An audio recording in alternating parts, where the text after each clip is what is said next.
Let me look up Jeanette. And it's Jeanette Bradley's page. Mm-hmm. Are we live? No. You No. click for it to go live? Yep, I And it's not did. asking you for anything else? No, it says it's recording in progress, and I was hitting live, cancel. Uh, I'm going to my home page. we're live on StreamYard though. Oh, we are live. We are live on my Facebook page. Are you? I'm looking at us on Facebook. So I am going to ask you to, I'll see you later. You can work on that We're while I not live do. on Facebook. I think we're live on StreamYard. Um, She's live. go to my page. Go to We're my live. page. It's Yeah, live. we are. We are. All right. Thank you guys. We live. All right. So That's we on will see Facebook. you. So All right. Hey, everybody. So today's segment is going to be powerful. Excuse my dog in the background. We're going live for the first time, and we're starting with a topic that just dropped. A report showing Fair Oaks received, and Fair Oaks is in East Tampa, a major city contract with very little Black contractor participation. Realtor, author, CEO of the Center of Economic Development, developer, and owner of Chroma Elite paint brand will join us first to unpack what this means for East Tampa and why that matters for District 5. So Good we'll also, evening. yes. Good evening, everybody. All right, welcome. just before you do that, after that, we'll bring on Allison Hewitt, candidate for District 5, to talk about why the seat matters now more than ever. But before we get started, I want you to hit the subscribe button on YouTube and help us grow our YouTube page. Your support is everything. Drop your questions in that chat. We'll do our best to get them in live if we can. And don't forget to follow us on Facebook at We Are Black Independence. Now, you're going to see Black Independence, but also I want you to look for We Are Black Independence. All right, we're going to roll. I'm going to get that in there. We are going to roll. To the Black Independent, where we speak truth to power, unapologetically. For too long, the black vote has been treated like a given, but we're not property. We're not pawns. We are the descendants of those who built this nation. And now, we're demanding tangibles, not tokenism, because the era of blind loyalty is over. This is the Black Independent. Let's get to work. All right, y'all. So now let's get into it. And thank you for your patience because it's our first live, as I mentioned before. And we are so happy to have our first guest, Keela McCaskill. Keela, thanks for being here. Thank you for inviting me. So we'd like to have you start by telling us about the recent report on Fair Oaks contract. What is it and why is it concerning for East Tampa residents? Well, I wanted to start off with saying congratulations to the lovely, talented, the amazing, the one and only Jeanette Bradley for your major accomplishment over this weekend, over this week. It's amazing, and we're happy for where you're headed next. I can't wait to see what God does next in your life and in your community. Thank you. I appreciate that. But I will say this, last 5 years, I couldn't do it without all of my friends and all of the folks that I work with at Seed Folk Kids.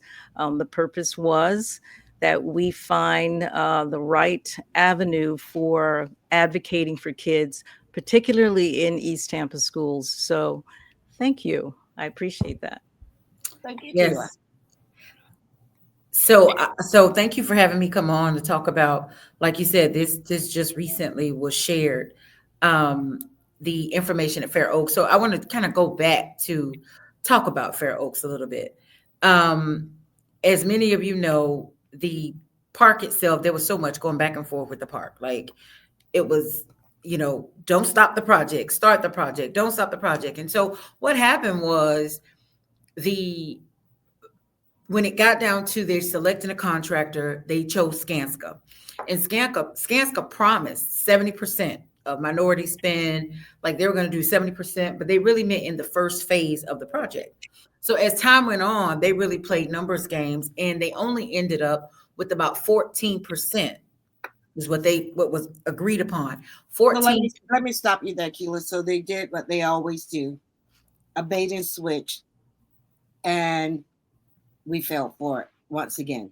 Because 70% would have been saying, how in the world could they even commit to 70% of the, you're trying to say 70% was supposed to be minority owned? Well, the language, there was some wordplay in phase one. So in phase one is architectural design, community engagement, maybe $1 million worth of stuff. How long ago was that? That was in 2023 when the budget came out. So Okay. It started in 2023, just before they did the building is when they came up with these numbers. But what happened was they meant 70% in phase one. Okay. There's So more phases. yeah. So just for the audience, we are talking about that big, beautiful building on 34th and Osborne, in that between Osborne and Martin Luther King. It is Osborne and Hillsborough. That's right. And that is quite impressive, but you're saying there's some issues from a contractual standpoint. Well, I just want our community to want better for itself, right? So when these people came around, Council Member Carlson and Councilwoman Hurtak was saying, are you sure you guys just want 14%? That seems rather low. That's rather low when it could be 25 or more. Okay. 14% was what they settled for. Those were the crumbs. And I got those numbers, the final numbers, on Friday. And so when I look at the report, they didn't even hit the 14%, really, truth be told. It's more like 12. And I know that they could have done a better job at getting higher than 14%. But what happens is the community allowed people that don't live in this district to yell the loudest and to make the other council members feel this is what the community wanted. I don't expect other people, and I love those council members, but they don't feel our pain. They don't see the struggle. Our businesses need more. The people in East Tampa deserve more. But because people that don't live in this area screamed the loudest when it came up again, like they really pressed the issue, do you really want 14%? Are you sure you don't want more? And unfortunately, we had a representative in that D5 seat that they don't know either. So we had no representation. We had a lack of knowledge. And the people that screaming the loudest, none of them own a business that's successful. None of them know anything about economics. None of them should have been able to make a decision for the people in that community when they had already heard they wanted more percentage and diversity spend. You had already heard from the community. Those 2, 3, 4 people do not represent the entire district. And so we, as a result, we took a loss. We lost about 11%. We could have had 11 more percent. We could have had 11% more. So let me say this. So here's what I'm hearing you say. That we're still in 2025 being matured voters now. I can see this happening maybe in the 70s, 80s, the 90s, but not in 20, not now. That those people were saying, shut up, be thankful that they throwing you not even a goddamn bone, but some crumbs. That is what I'm hearing here. When someone is telling you that you got a $40 million contract, that you got like people who, and when you say that the other councilmen feel our pain, I would have to debate you on that, because they freaking know that they should have pushed back, because they should have said that Gwen Henderson did not understand the concept of what was going on. They should have stood up. And not even Is Lynn at large? Lynn's at At large. large. They Lynn fought. Hartbeck. Yeah, she is. They Lynn is at large. tussled. Those people tussled. Lynn is at They large. really did. Alan is at large, and Maniscalco. Those three people we should hold accountable as well. Those three people who have failed the community as well. We can't put it on District 5 seat alone. Moving forward, because we help push those people in. They can't get that seat without our vote either. Okay? We have to now start holding them, because if she's afraid, probably she didn't want any pushback from District 5. Could have been that. Why Lynn probably didn't say anything. But how about if she get pushback from this whole community who she failed? And that's the bottom line. Is that now you have two, one $5 million project that was just approved and a $9 million one behind it. And I sent them several emails saying, do not, because you don't represent us necessarily. We don't have a body in that seat today. Do not approve another contract out of this district and not demand 25%. I emailed it 3-4 times and I verbally told them that, and it wasn't there. So I am going to share that I'm disappointed that I'm not wasting my time. It's coming down here. It's real stuff that needs to happen. If you really want to see us move the needle, you really want to see us get out of poverty, give us our 25% towards these contracts. Contracts help makes the difference, not just doing small day-to-day business like a mom and pop shop. You guys are benefiting. Those people, just look at it. I'm not a racist, but those white people came in that neighborhood out of 40 million. Let me show you. Out of $40 million, we only received $4 million. Those people who wouldn't buy bubble gum in that community at one time was able to come in and take your money like that. That doesn't sit well with me.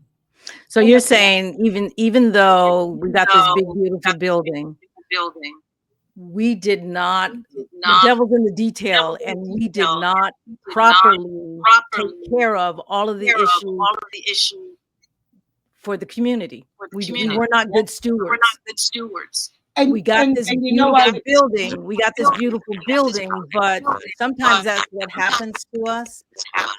I'm sorry, it must be my Facebook. Sometimes that happens to us. I'm gonna get out of it. Sometimes that happens to us, and they throw us a shiny object, and then they kind of move in a way that they know we're not going to pay attention to the fact that there's so much more we're leaving on the table. And sometimes they allow us to be represented, and we allow ourselves to be represented by people who are not going to pay attention to the detail and understand the history of Black people not truly getting what they are due. And in this big, beautiful building, and I'm going to call it that because I pass by it every morning, every other morning when I go out and work out in East Tampa, and I come back, I come straight down 34th, and I'm like, wow, impressive. Now we're going to be so enamored with this building that we're not going to pay attention to what we left on the table. And that will likely be for the future projects as well. So we have to be better at ensuring that whoever sits in that seat going forward, they understand what happened in this project and that it's not repeated, and that they are communicating very well with not just the other council members, but with the constituents as well. You know, what was interesting is that in October 22, when it came up, Councilmember Gould said, no, we want 25%. In fact, every time something came forward, he wanted 25%, but that's why they wanted him out of there. Right. Because he was that fourth, that he would lead that seat as far as what's best for that community, because you would expect for him to know his district better than anybody up there on the dais. So he could lead them because he was very involved in the community and what was best. So at one time he was almost trying to make it go back because it didn't have the 25%. Well, that was October 2022. You know, an election happened in there somewhere around March, April, and then he was removed from the seat. Now you get somebody in there that may owe a debt, that's not really paying attention, that's not an econ major. They were not involved in politics. They were not involved in the community. They were not a business owner. We were doomed. The wrong And the fact of the matter is, look, as we studying and following this more and more, the person who sits in that seat have to be able to understand policies. Yes. They have to be able to read it, or they have to be able to explain that one or the other. But when you have someone who do not understand, who really, now we don't know it to be true, but we believe that Councilwoman was handpicked by the mayor or whoever. Well, go back. We And we can go back to all Martin of Luther the King parade. all of the hate emails she was sending out. So you would have to say that came from her side, the power to be. I mean, look at how it happened. Martin Luther King parade, click picture. After that, days later, you filed to run in D5. Yeah. Where you got money from? Nobody knows you. Where did you get the money from? No interest in politics. Okay, so I got a question. Now that report is out, you see what the numbers are. You see how we left things on the table. What do you suggest? Well, one, in the future, we need to make sure that we email every council member to tell them it is unacceptable to ever again in your term up there to allow any money to be spent without a mandatory diversity spend.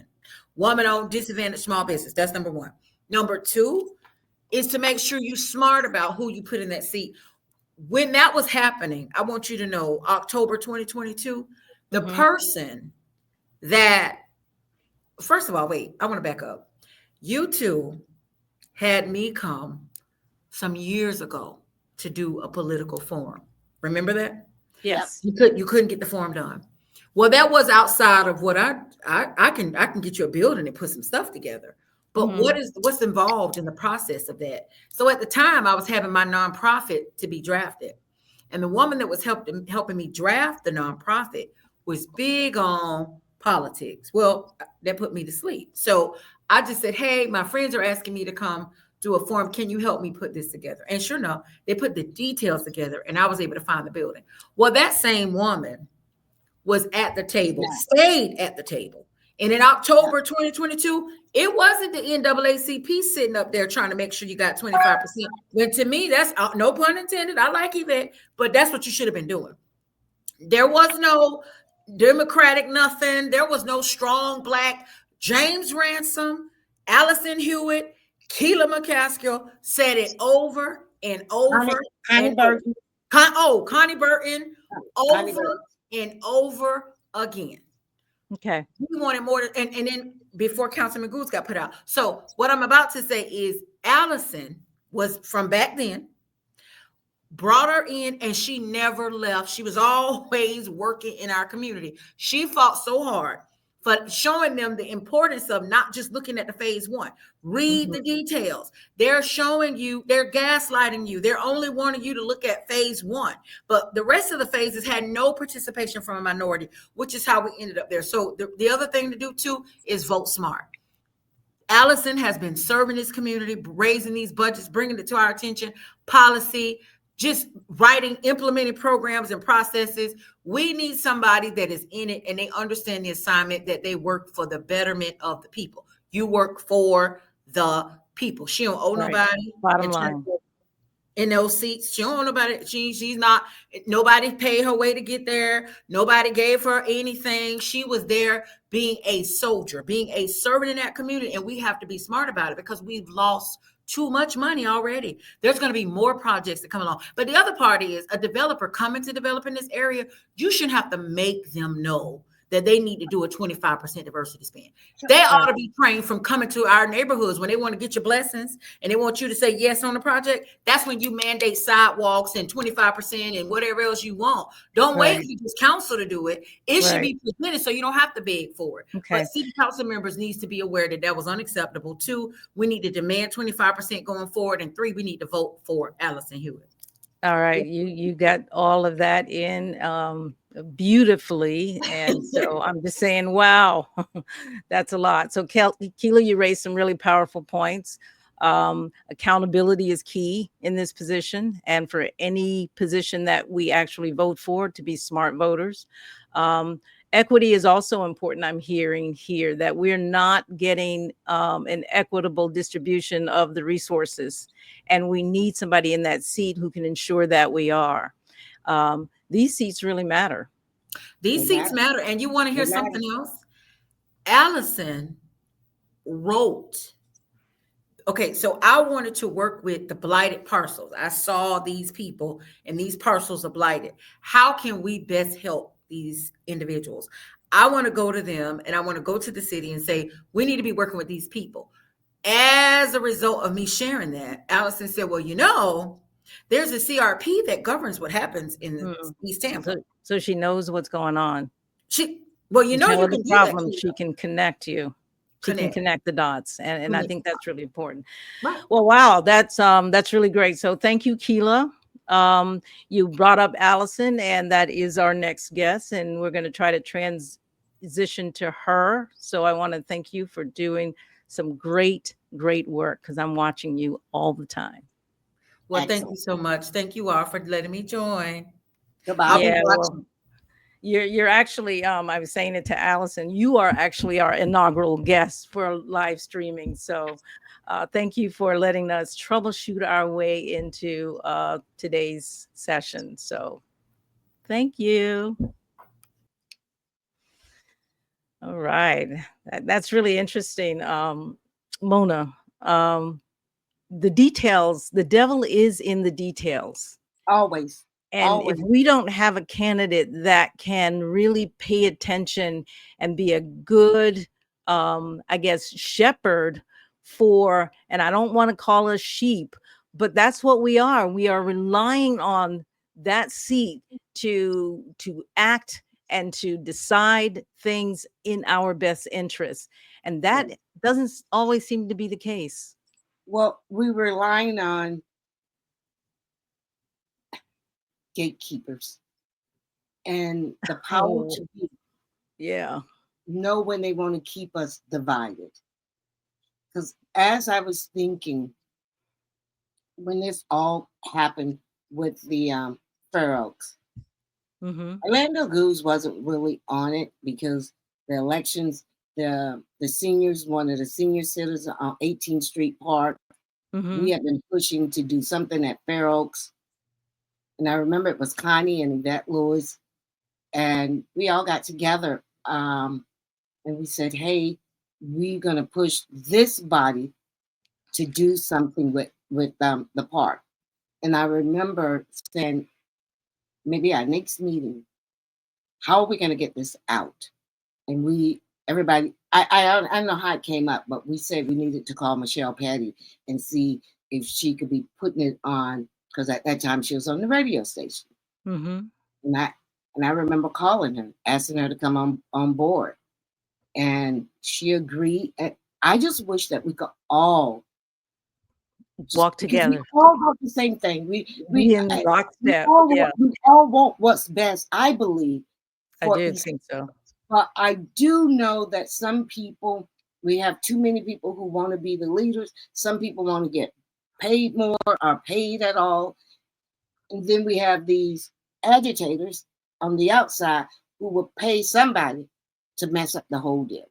Because some kind of way, the gatekeepers, I think you just called them the gatekeepers, and we need to be aware of the gatekeepers. Yes. But I'd like to kind of move on to our next conversation. And so we're now joined, and if you can bring her on board, Mona, we're now joined by Allison Hewitt. She's a candidate for Tampa City Council District 5. She's running in a very crowded field to bring a new perspective to the council. So let's welcome her to the Black Independent. Hey, Allison. Good afternoon. Happy Sunday. Wow. What time is it? It's 6:30. Happy Sunday. I am in Sunday. between. I'm in between events, so please excuse me. I'm doing it from the car. Well, that is okay. You are on the move. In fact, you've been on the move since you put your hat in the ring. I see when I go to the forums, you're coming from somewhere to do the forum. So it's like I love, love, love that you are being very visible in the community. And I've said this many times to Mona. She has to be out in the community. They have to get to know her. When they hear her, they will see, they will understand. So good And stuff. before we get started, may I say something about your last segment? Mm-hmm. So I sat in on the review process of all the people who were bidding to get the community center. And the one who won got the enthusiasm from the room because they guaranteed 75% minority Guaranteed. participation. You said They guaranteed. said that out loud, and they said that to the panel that was judging, and they were so excited. But the Mhm. devil is in the details, as you said. It was 75% of phase one. And every time we went down there for clarification, they kept saying, well, we don't know what the actual construction cost is going to be. No, but you are experienced. You're matters. Skanska. And you Exactly. know what this is going to look like because you've built them before. That's one of the reasons why they chose you. So you Mhm. can give a percentage participation because of all the other projects, but they wouldn't. But they were they sold it to get 75%, and that was for 2 contractors in So phase one. let me say No. this. I And, said and in then my and then one- I need you can say this, and then I need you to get into the questions so that Okay. we can kind of Well, move it and along. we're going to move on because I said in one of the things, and I remember it was doing in the middle of the day, and it was at Reagan Park. I remember, yes. And so I Yes. just left. I left work, came over. I got a call or something, and when I heard that, and I was like saying to myself on my way driving back to work, "Bullshit! What do they mean? We're going to get 75?" I kept saying, and I remember later that night, I called Keela. I say, "So 75?" Because my dad, I just believe it. When stuff doesn't make sense, it's a lie. What do you mean 75? So they're going to get 75% of this job to minority owned? All right. So So thank you. again, So again, again, thank you for coming and spending this time with us. I'm going to let Mona take the first question, and we're just going to kind of go down and as rapidly as we can. But we will slow down when we need clarification and for you to give us more. All right? Okay. Mona. So introduce yourself, and I think the biggest question out here: why are you a Republican? And give me the difference between, say, like a mega Republican and a conservative Republican. She likes to say mega, but MAGA. We MAGA. want to know why, why you're a Republican and that whole MAGA thing, because it does impact the vote. It's a why I'm a Republican and why I stay a Republican is a clarification. Why I became a Republican is at 18, I took both platforms, and the Republican platform spoke more to me because I am left of center. I'm more of a fiscal conservative. I believe in smaller government. I believe that you should keep more of your money than give to the government. And I also believe in local rule, the home rule, which that means is that the Republicans used to believe in that the core issues should be decided at the local level. So that spoke to me.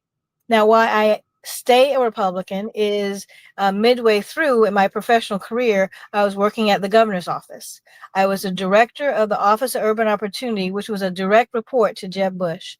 So I saw what being in the room could impact. I have had the conversation with the governor was grappling with a decision. And I had to say to him, I'm not all Black people. I don't have all the Black experience. My dad was a dentist. My mom's an academic advisor, but I'm Blacker than anyone in this room. And if you can make your case and be able to say your facts, he went with my recommendation. So I see what being at the table can do when there's no one that looks like us at a table making major decisions.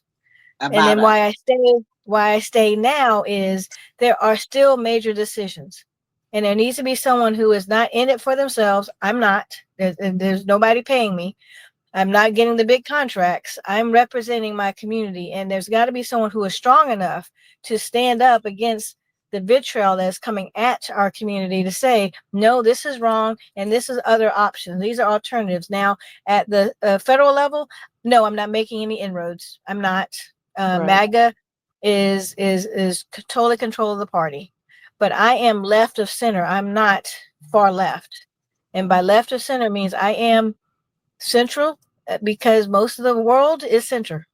You know, it's not far right or far left, but I am left of center means I am more fiscally conservative. I'm more conservative about how the government should approach things, but I do believe in personal freedoms. Yeah, I would think that more Black people are center, even if that's left of center, than at the extremes.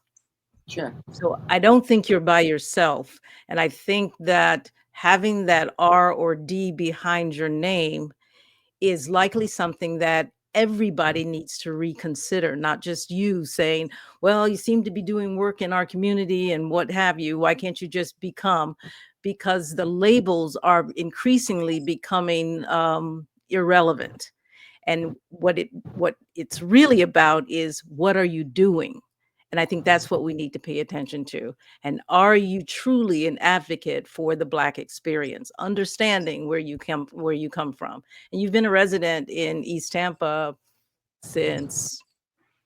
I was born and raised here. I went away for a minute for college and came back after that. And then when Jeb Bush won, I went back to Tallahassee again.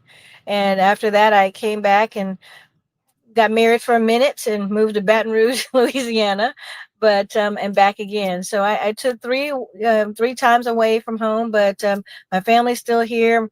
I'm third generation from here, so I grew up on Buffalo Avenue then back in the day, but now Martin Luther King. So I was here when we did the whole renaming of Buffalo Avenue to MLK. Well, you said this already, but succinctly, can you really represent the residents in East Tampa, given your background? Absolutely. I do that now on a weekly basis, on a monthly basis. I say weekly because I monitor every city council agenda to see if there's anything specific to our community or can be applied to our community. Every month I go to the CAC meeting and I do a review of all the CAC agenda. I give the CAC members the data, the statutes, the ordinances that relate to, because when they get the agenda, it's not really detailed. And I feel for them to be able to make the decisions for the community, they need to have all the details. And so I try to give them that. I try to make sure, when I was asked, how do you mitigate gentrification? I proposed a pre-development program, defended it at the dais with city council until they passed it. So yes, I can, because I know the inside of how to read budgets, understand budgets, how to move around money to make sure you are achieving your goals, and to read the ordinances and the laws that apply to here in not only East Tampa, but Sulphur Springs, Channelside, downtown, Ybor, and West Tampa. Right. And you've been actually pouring into the details, and we talked about the details earlier. We're going to talk about them now. You can actually pour into the details of any policy recommendations that are out there so that we understand what we're up against. And I think that's what we said earlier, that too many times we're being given things or policies are being made, and we really don't understand what we're getting. And generally it's too late by the time we realize it. Correct. The other important thing is, in those areas, you have a lot of federal funds coming, CDBG, HUD money, things of that nature. And you've got to be able to understand how that impacts the overall budget, because you can get that money and the city will use that as a way, an excuse not to put city funds, because they say those census tract can get CDBG, community development block grant money, that's HUD, and SHIP dollars, that's from the state. And so you've got to monitor, is just because those money comes to the federal government does not mean less money from the city should go to that area. Yeah. Yeah. Think Mona, you about have it. any other? Listen, yeah, Go think ahead. about it. In this day and time, and right now, we cannot be worried about a D or an R, because we've had D's since I've been voting. We've had Democrats running that seat, and it has not worked for us, and it has not particularly worked for East Tampa. It is why we see our city declining the way it is. Right. What I'm saying to the people, it is a nonpartisan seat. They're making that a big deal. It's a nonpartisan seat. Yeah, we have to be clear on that. We got to get the best candidate. We got to get, and it's neither good nor bad. It just is. She is the best qualified to be able to read these policies and move us forward. Okay, so what we're saying in this segment is D or R doesn't mean anything. Look past the politics and or the titles and go for the most qualified. And right now we think the devil is in the details, and too many times those details have gotten away from us, and we've pretty much lived for over 30, 40 years, from what I can tell, just looking at East Tampa. We've been caught on the short end. So I want to move on to community and equity. And I'm a schoolgirl, and I don't mean that I go to school, but I also like to be in the Hillsborough County school system, kind of putting my thumb on the scale wherever I can. So District 5 has some of the city's most chronically underperforming schools. How do you see the role of city council in helping turn that around? Now, I understand that's not a responsibility of Tampa's city council. At least that's the common knowledge as to what one does on the city council. But I see it differently, and I'm wondering how you see it. I thank you for that. I am usually a straight, you do what you're responsible for as city council. But what we're responsible for is creating an environment in which everyone can grow and thrive. And that includes our teachers, our first responders, the people who are on the front lines. And so there are examples around the country where cities have partnered to create special housing opportunities for teachers and first responders. And so if you look at land around our underperforming schools or schools in District 5, if there are housing opportunities, I have one right off of 40th Street, right behind Gary, someone who has some property, and they came to me and said, we would like to provide housing for teachers. And teachers could walk right over to the school. This is, again, just a property owner, because I helped propose a pre-development program. They heard about that and said, how do I develop my property to create some townhouses so I can help those teachers over there at the school? So you can be proactive and looking at your district and your environments on how do you grow your environments. And then just like East Tampa used to be the home of the teachers, the principals, the doctors, the Black lawyers. And if you can create those type of neighborhoods, and like we had, then we could potentially help increase our schools, because our teachers will be happy. Our teachers will be comfortable. Our teachers will feel that they are safe, or our teacher will not have to drive an hour and a half to get to work and have to spend that money on gas. So how can we do that without gentrifying the community as well? Can that be done? Well, I think if you look at the demographics of the teachers at the schools in District 5, a lot of them are actually look like the schools. The only ones that will differ would probably be the magnet schools. And then you would have to be a little bit more aware of that. But for the most part, the people who want to come home back to their neighborhood would be people I think we attract to this type of program. Because that's the only thing. Now, when we say, and I know in this climate, everybody needs help. Teachers need help. But if the teachers need help, and I don't know what the starting salary for a teacher, but what about the mothers who's working at, say, Walmart? How are we helping them? And it would be the same as the janitors at the school and things like that. We need to make sure that we are monitoring, that we are creating housing that is at the AMI for the area.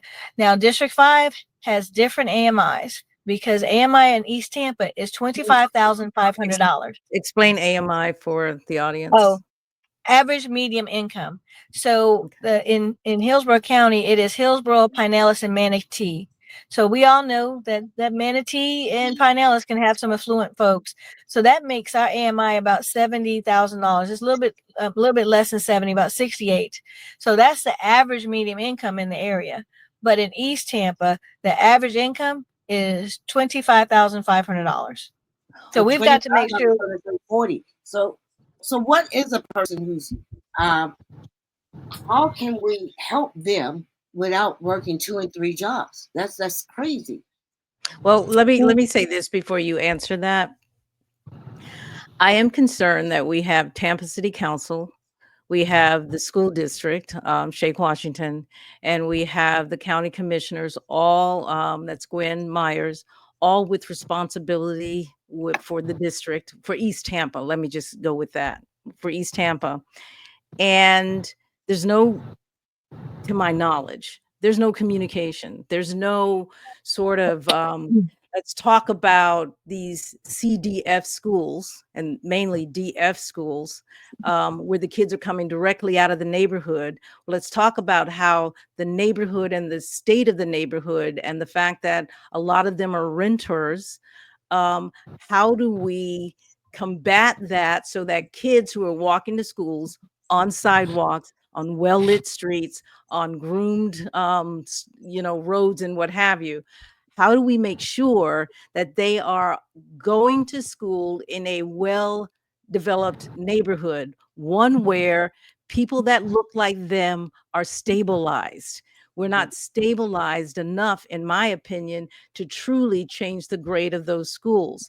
And those schools, when I see the grades, in my opinion, it represents the community where those kids are coming from. And that's not the magnet schools, because I understand the magnets is busing them in, not busing them in. They're coming in in Range Rovers and Mercedes.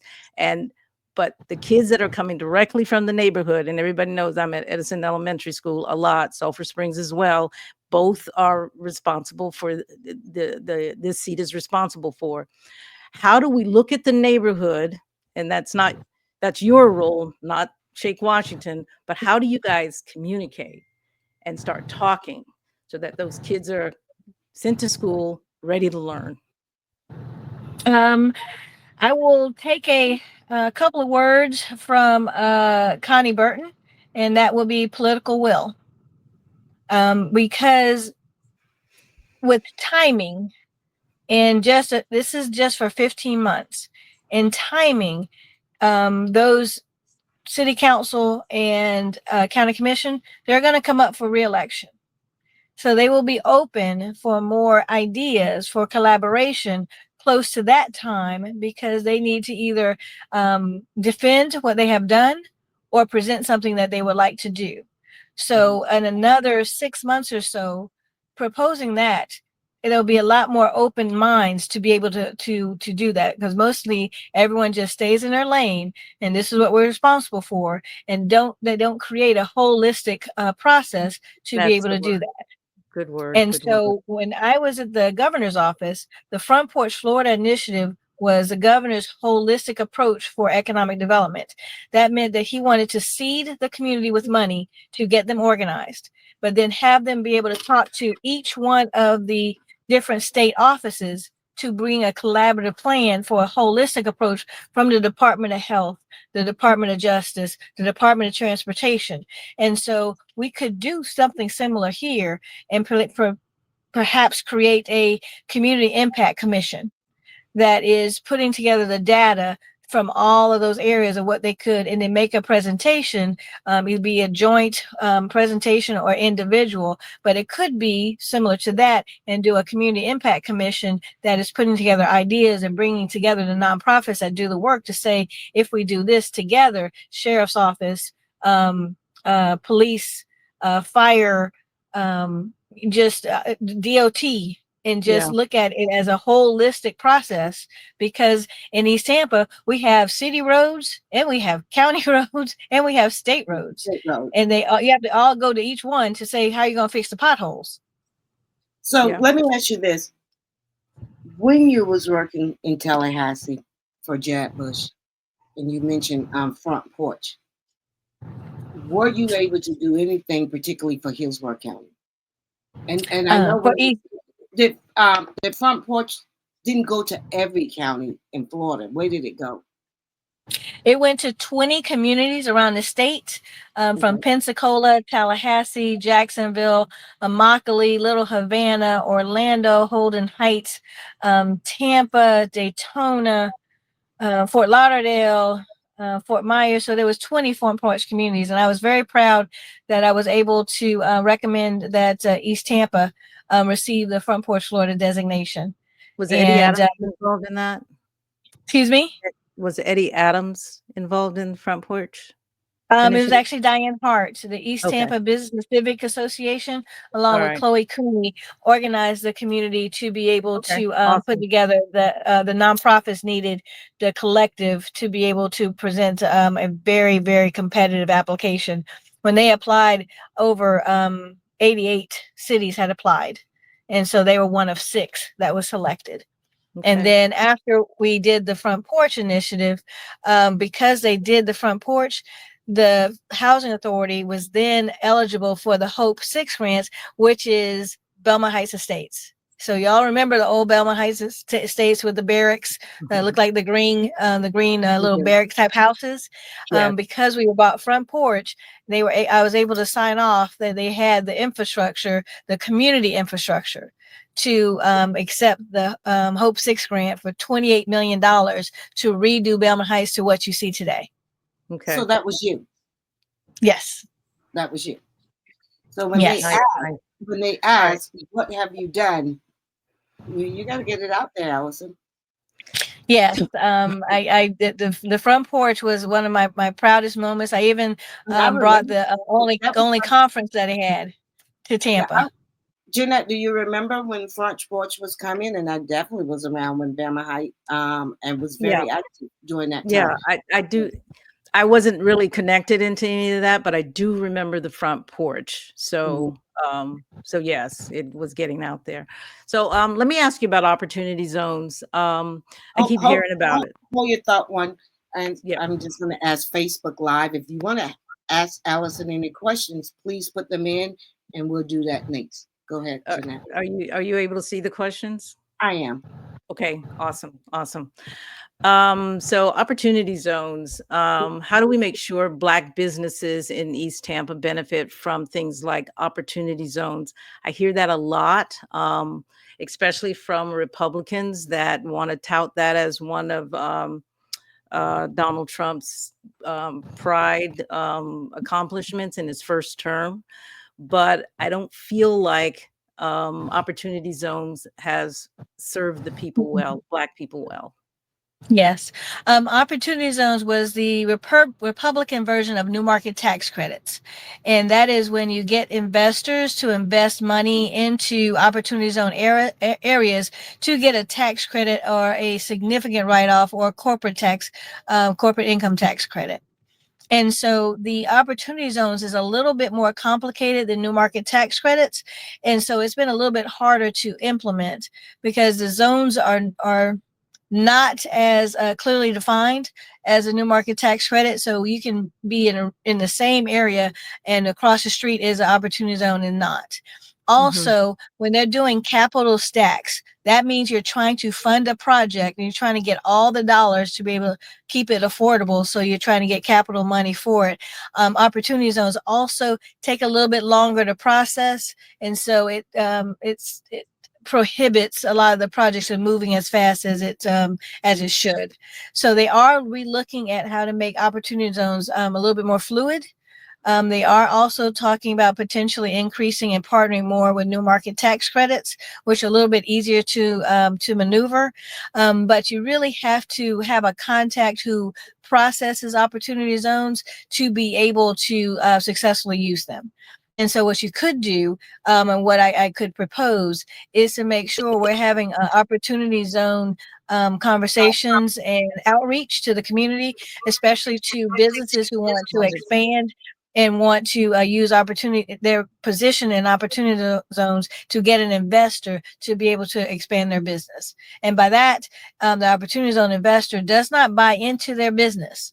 the investor's money comes into their business, and that person, that investor, gets a tax credit to be able to then come back, buy down their corporate income taxes. So it's not someone buying part of your business, it's someone investing in an opportunity zone. Okay. We have a right. question from Ashley. She wants to know, how do you plan on engaging and collaborating organizations like Divine Nine, the National Coalition of Negro Women's, TOBO, NAACP, and the Urban League? As I said earlier, I think what Jeanette hit the nail on the head is that it should be a potential community impact or impact commission, just a group.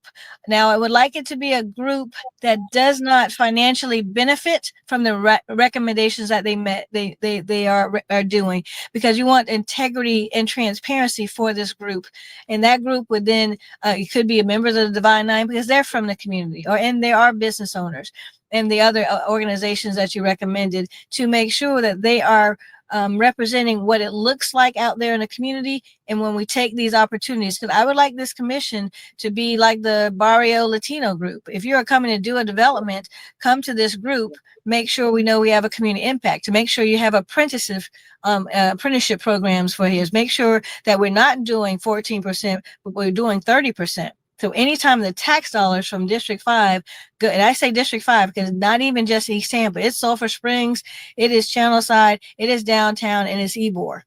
If we do a focus on the local businesses and do an outreach with local businesses, and those entities have a firm grasp of what those local businesses who are they and who should be at the table, and some who just might need some training to make sure they're ready. So I will be doing some outreaching. I'm an on the ground kind of person, and so whoever is going to be in my office is probably going to be exhausted, because I plan on once a month meeting in the district, just having office hours. I will take my computer and take my notebook and say, hey, the councilwoman will be at this place all day. Come by, see me, share your ideas, so you don't have to pay for parking downtown. So you don't have to go to downtown. So I'm going to be over somewhere in West Tampa, somewhere in Sulphur Springs, just sitting there and say, come talk to me. I need to hear from you.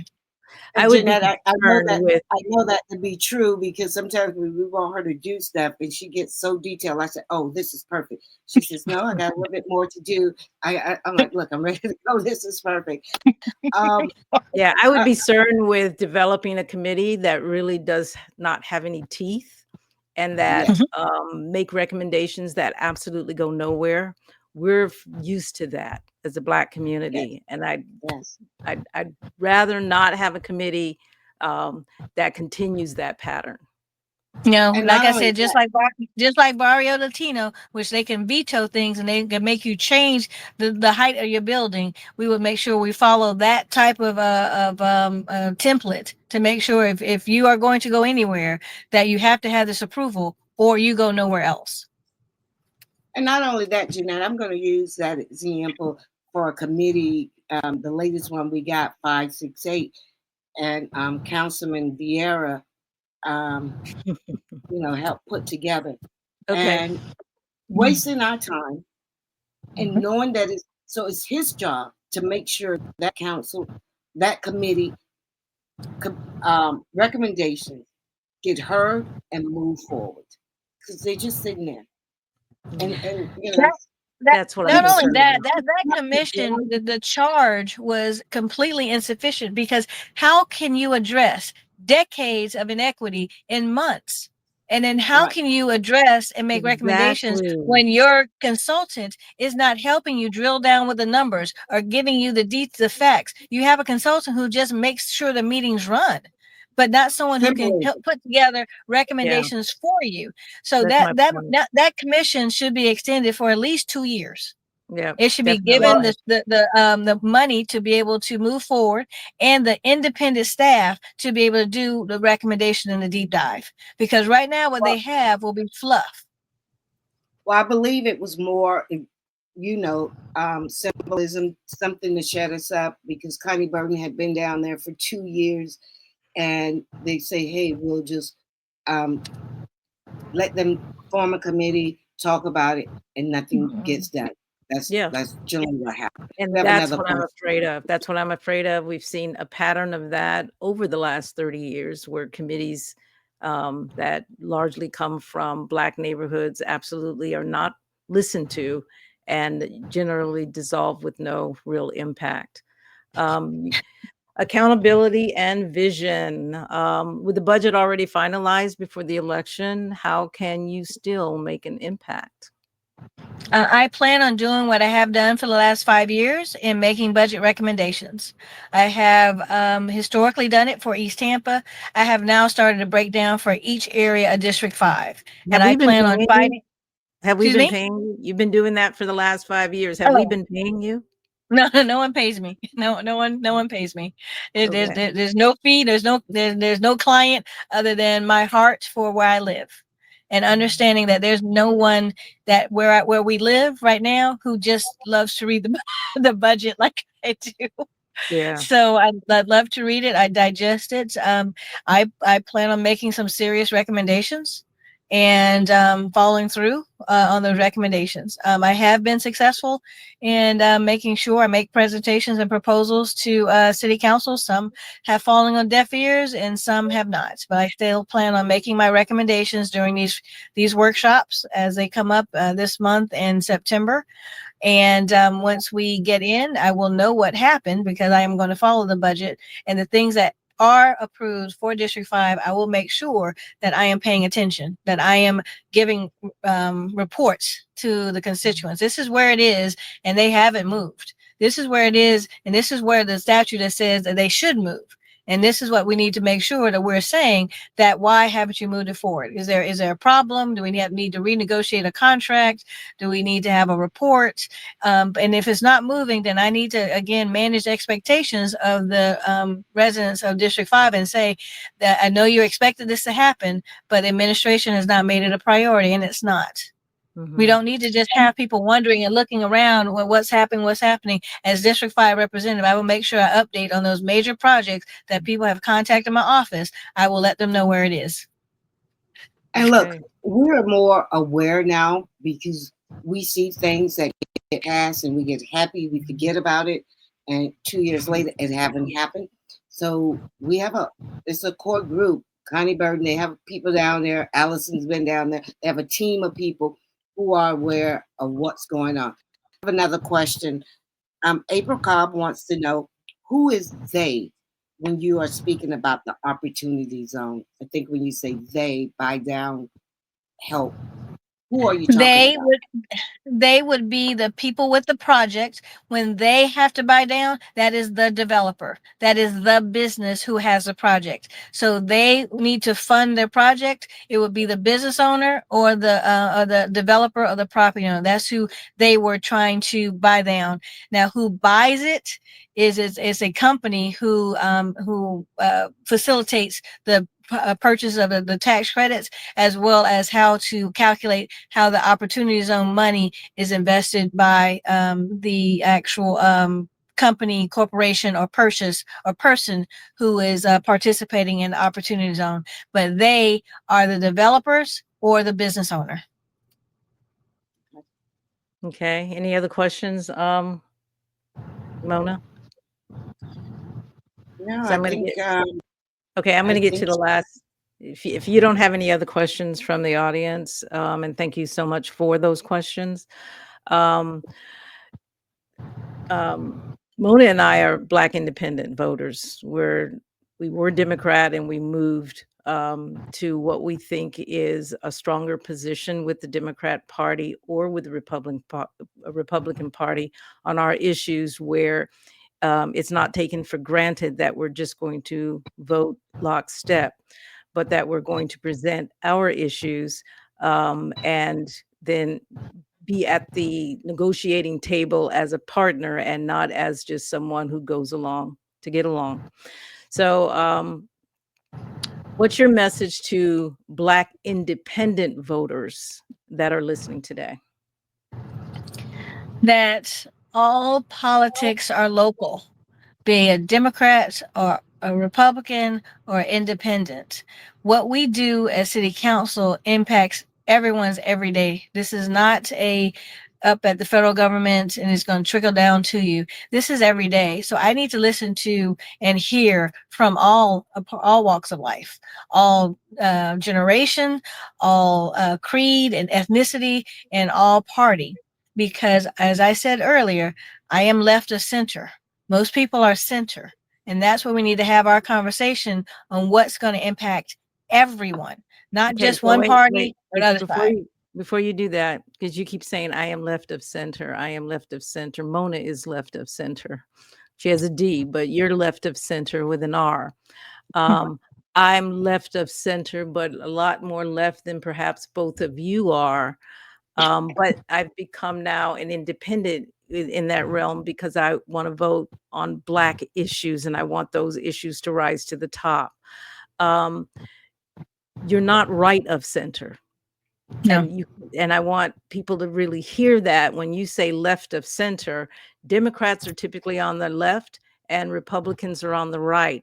But with an R on your name, you are saying that you are left of center. And I think that's really important for us to understand that labels mean nothing, and that is becoming increasingly more important every day as you see the issues that people are voting on their on what's important to them and not R or D. And we just have to make sure that we understand where the world is going. Yes, and we as Black people, party lines, I don't believe is ever in our best interest because no one is ever perfect. That's You've correct. got to take the person that is going to be the best for us. And so I've never voted party lines ever. Because there's some important. Democrats I absolutely adore and some Republicans that I can't vote for anything. But I do believe in personal choice. That makes me left of center and not right, because I believe in more in personal choice and autonomy for my body. And so, but fiscally conservative. Okay, anything else? Well, Allison, we're going to close it up with her, and we'll have a few more minutes with that stuff. Thank you, Allison. Thank you. Member Hewitt will do it. Yes, as you know, Hewitt will do it. I like it. When Councilwoman Gwen passed, I think it was a group of us was deciding who we were going to go with. Of course, we wanted Orlando Lewis,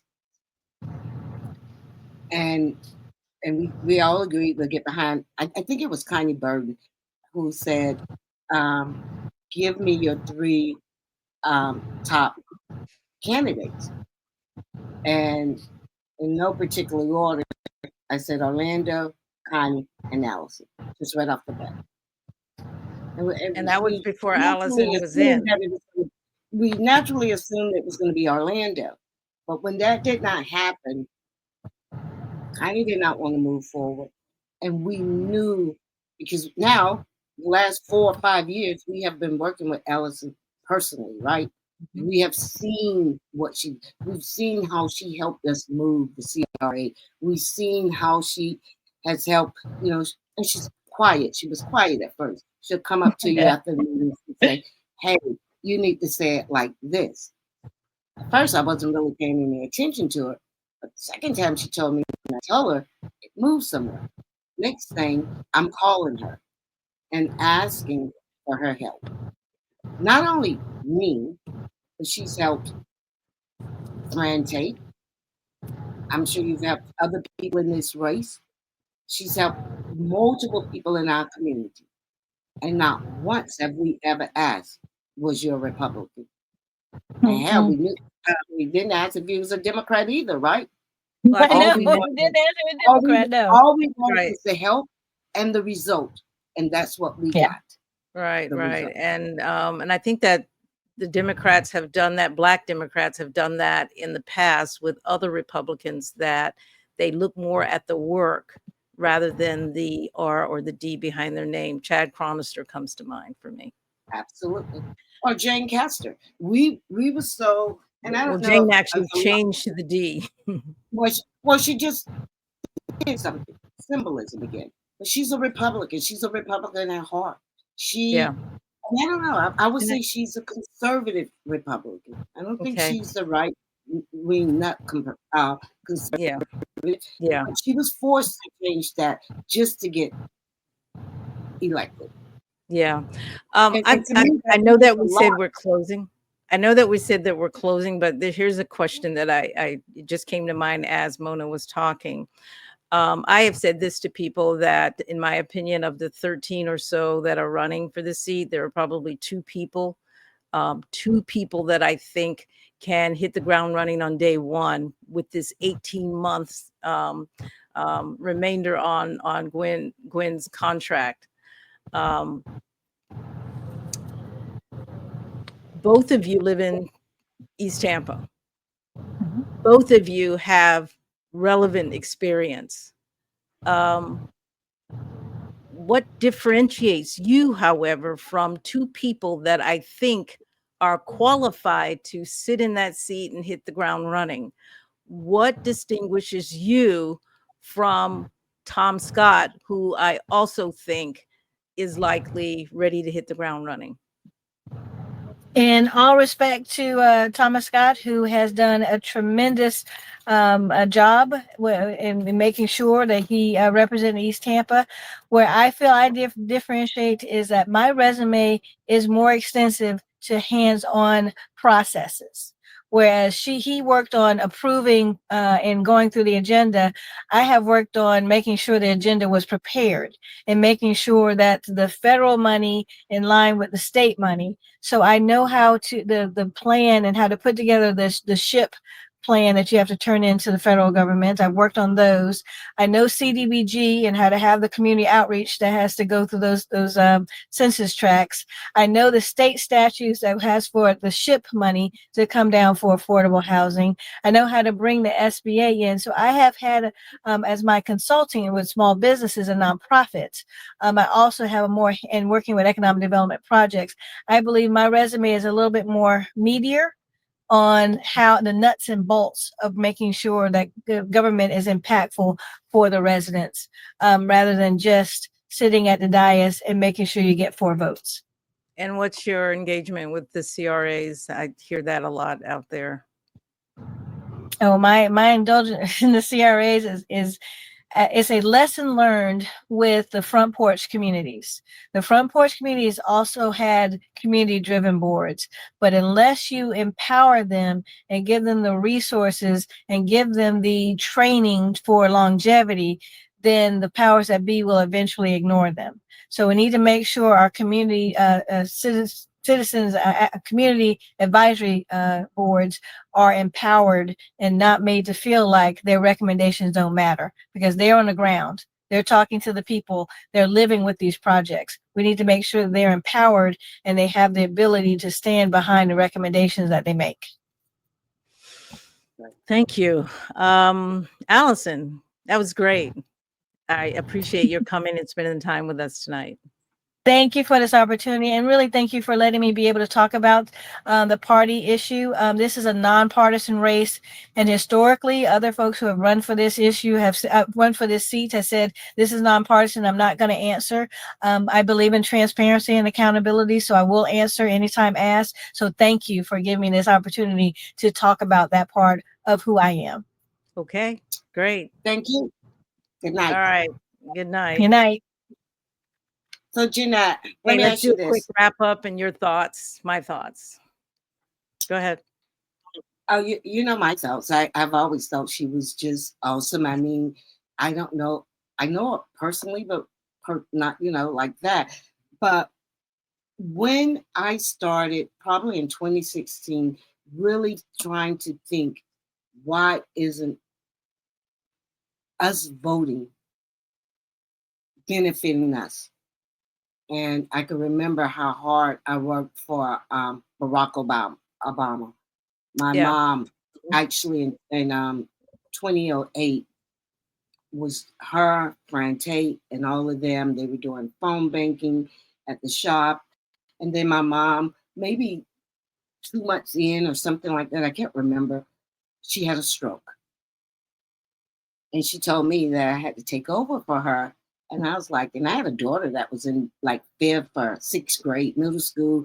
And I didn't have time for that. Mhm. But they wanted to continue to do the phone banking and all of that. And so for maybe about 2 or 3 weeks, I was down there doing the phone banking. And I said, this is a waste of time. It was a social event. The ladies was, calling people in East Tampa. They're talking. If I call from the shop number, people said, oh, can I make a hair appointment? And I said, I came home. I thought about it. And I said, I'm going to change how we do this. And we had about 20 volunteers doing this. Very good. We, with Fran, Sarah Killer, and all those, we changed that whole narrative and really start hitting the ground running with the phone banking. And I mean, like they would sometimes do 50 by time in one day, we could do 200. And I'm talking about in 2 hours, 250. But I'm saying that to say this. I saw how hard we worked. And Obama, I guess everybody believed in hope and change. And what I realized, he might have really meant it, but it's got to be the people who push the politicians to do what we want them to do. Absolutely. Because even here, I believe, and I've known since Perry Hardwick, all of the city council people, right? We know they're good community people. Right. But we are very still new at voting, very immature at it. And I'm just learning something different. And so I switched from Democrat because I get mad and go Republican. Then I just went in the middle and said, I will be an independent. I don't understand going Republican ever, but I've gone back and forth between independents. Well, that was way before Trump. That was before Trump. Look, this is just a movement. BT before Trump. Like the Tea Party. That was a movement. These people get mad. They do movement. Now, when we get mad, what do? We just stay here, settle, and don't do anything. Okay? Because my day's a movement. It'll be gone. Yeah. Things are conservatism. It will always be here. Okay? It's going to be here. So this movement, like the Tea Party, all of this, those are movements. But those people know how to fight when they get mad. We just still sit here and we have our gatekeepers like Jim Clyburn telling us to hold on. And he's been holding on for 60 years and he haven't produced. So those people know how to fight when they get mad. And they were really kind of pushed to the fringes until somebody, Steve Bannon, recognized in Trump a potential Trojan horse. I'm going to call him the Trojan horse because they rode him all the way to the White House twice. So we also have had leaders that stood up, Martin Luther King, why is it blanking me? But Black Panthers leader, what have you. We've also had these leaders, but the system has assassinated them or killed them because they did not want us to lead in that way. So we're at a point too, even with Obama, we were very afraid of Obama actually making any major moves. Even with his wife, we said, hey, you're representing, don't do too much. Even though we were expecting things, we were also at the same time, in my opinion, kind of holding them back to that standard. It was a few of you boulets. All right. Let me do this. They kept saying, let him get in the second term. Let him get in the second term. Don't ask him for anything.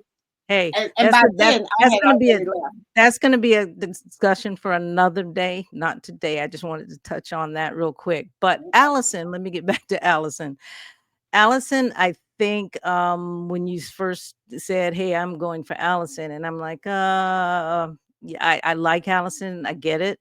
But I got to hear some very specific things because I am totally against MAGA. Anybody who reads my post, I am against or anti-MAGA everything. I am not anti-Republican everything, but I am definitely anti-MAGA. And even some of my friends are MAGA. And I just blocked somebody for the first time ever on Facebook because it became too much. I think we have to be able to discern. And for me, I had to move out of the Democrat Party recently because I truly believe that as I watch the world realign, the world is right now realigning. This country is right now in its third realignment. Back in the 1850s, Republican parties was born, Whig Party went away, Democrat stayed. By around the civil rights movement around 1965, there was another realignment, and Black people went from Republicans and wholeheartedly during that 10-year period went into the Democrat Party. Well, it's time for Black people to again realign. But we have to pay attention and we have to listen. And for me, moving out of both parties into the Black independent, and I liken this to Black Twitter. And all of a sudden, Twitter meant nothing until Black people got in and started asserting themselves and talking about the issues that they thought were unfair. And all of a sudden, Twitter became a known quantity around the world. And it was Black people that made that thing happen. And I think that will be true, that if people watch a migration of Blacks out of the Democrats into the independent, and we actually call ourselves Black independent, then we begin having a voice. And I think that's what's missing in the Democrat Party. We do not have a voice. And I've heard too many times for the last, I don't know, 5 elections, I'm going to say maybe 3 or 4, that you say, I'm not voting Democrat. And what do we ever get? They never. And finally, I hear you. I hear you. But I hear you because there is an active realignment going on right now. And we could either sit and wait, and that would be the kiss of death. We'll always stay on the bottom of the race hierarchy if we do. Or when the realignment happens and everybody's looking around to say, okay, what does new America look like? We have to be able to sit at the table, not as a part of the Democrat Party, but as a part of Black or African Americans in this country with real issues that must be dealt with in a new version of America. And I think we can make that happen. Doesn't mean you abandon the Democrat Party, but it means rather than being under them, you are now next to them saying, I hear what you want, but here's what we're looking for. And if you want this block of voting, then definitely you will have to do these things. And there's a give and take negotiation at that point. Right now, there is no give and take negotiation. And I'm going to go back to even Barack Obama. He got in there, but he didn't get on there on our dime. He got in there on other people's dime, and he had to do what those other people wanted. And I'm saying that to a lot of our Black politicians who are funded by wealthy white people and put into those positions where they cannot do enough for us because we tend to go along rather than actually establish who our candidates will be and who we're going to push. We do not choose them. Other people are choosing our candidates. And that's where we make our mistake. Listen, yes, but we have to stop doing that. We absolutely, we need money to run these campaigns, but money don't vote. Right, but look at vote. And I'm telling you right now, we have the opportunity for our next election here in Tampa for city council, when we say we come together, and I don't want to call the people boulets or bougie, but I'm saying that everyday working why not? people, you always say that. I know, and the lower working, the working poor, what the Democratic Party used to be about. I remember my father in the 70s was big on the unions, and he was part of the unions, and he just believed. But the Democratic Party has left us. It is not working for us. And if we are true to what the Democratic Party originally meant, it no longer means that. But it really now, it hasn't worked for us in a long time. Everything that we get is watered down so much because Democrats have to sort of give and take with the Republicans. And typically, and this goes as far back as the civil rights, when the special order Sherman's special order 15 that gave us 40 acres and a mule. Well, when the Republicans got their hands on it, poof, it disappeared. So not the Republicans, excuse me. At that time, it was the Democrats. It disappeared with Jackson. So we have to be much more aware of who we are and what we need. And we have to stop giving it to a middleman, the Democrats, to go and speak for us, because they will always compromise after the Reconstruction, and the Democrats wanted something and the Republicans wanted something, and they wanted all the troops out of the South so they can take over, and they pulled all of the troops out of the South, and that started Jim Crow, and I tell you, we've never recovered. We were doing well during Reconstruction, and we never recovered. So we have to understand that the two-party system is not and never has worked for us. And we have to decide that now in this new version of what I think is going to be America, whether it's a fascist society or one where America gets reborn. And as it gets reborn, those people who have been harmed get taken care of. But that will only happen if you are at the table. If you are at the table and not, or if we show our power, if we show our power locally and then statewide. And I'm saying, I would like to see us. I would like to see. Yeah, I would like to see us do it locally. The majority of blacks are, and so we say to the next 3 city council people who are running at large. Yes, good point. I don't care which one of y'all get the seat. But here's what we want, and here's what we expect. And as soon as they don't do it, now they can't do everything, we know that, but we will be monitoring them. And if they're not supporting District 5 and whoever's sitting in that seat, if they're not, because it's just, when I study and look at how this system been played out, I was like, we've been bamboozled. Yeah. And we got to wake up, and we cannot keep doing this. We cannot leave this to our children. Right. We just can't. It's getting worse. But we have to do something. So I agree with you. But, to be a Black independent does not mean you are abandoning the Democrats. But what it is that you're doing is you're advocating for yourself. And you cannot do that on the bottom rung in the Democratic Party. You have to do that to sort of remove yourself from the situation, and then to say, you know what, I agree with you on that. And you know what, I want to vote with you on that. But here's what I need. And how much more, wait a minute, how much more hurt can we be than where we are right now?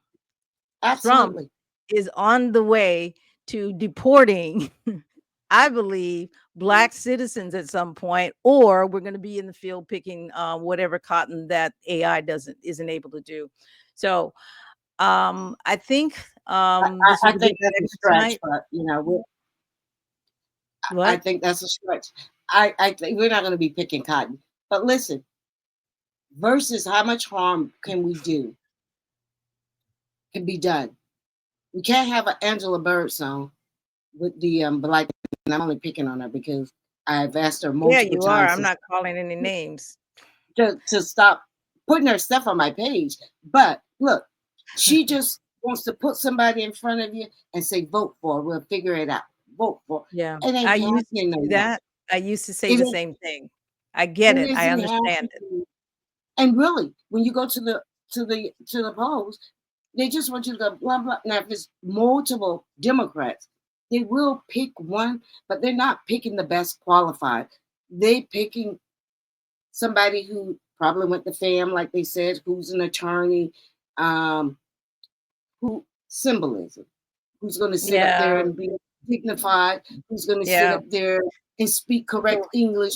but people too that are afraid. Okay, belonging to the camp right out. clubs and whatever doing the Yes, service is I think I out-service and we just get about paid. everybody out there, and I am not. And I purposely did not join a sorority, even when asked when I was in school and when I was outside of school, because I do the service in the community.